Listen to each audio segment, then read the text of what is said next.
We have evidence of how these electronic voting systems have been vulnerable to hackers for a very long time and vulnerable to exploitation to manipulate the results of the votes being cast, which further drives forward your mandate to bring about paper ballots across the country so that voters can have faith in the integrity of our elections. Thanks to your leadership and setting the mandate of transparency and accountability across the U.S. government, I'm bringing that transparency and accountability to the intelligence community, first and foremost to make sure that you and your cabinet have that real-time, relevant, apolitical, objective intelligence to best inform whether it's negotiations for peace, negotiations around tariffs, the great work that you are leading around the cabinet today.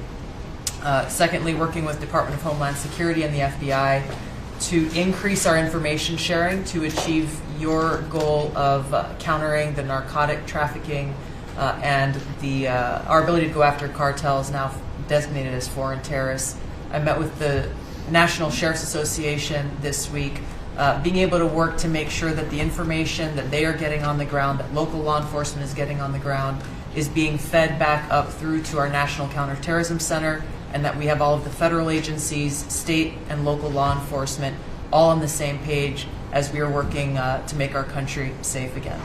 And lastly, sir, as you know, declassification and rooting out weaponization and politicization of the intelligence community is a huge priority. You know more than anyone else the very dangerous and negative consequences of that.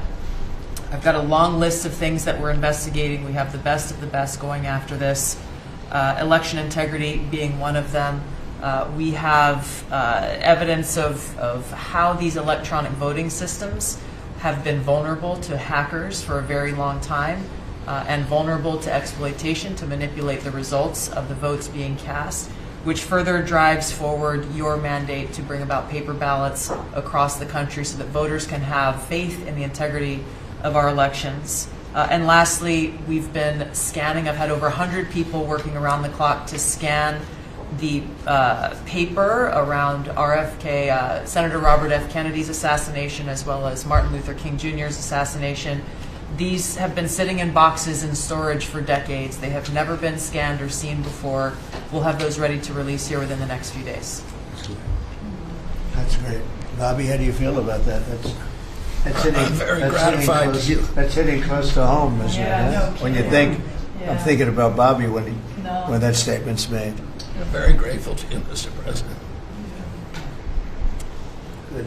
And you'll let Bobby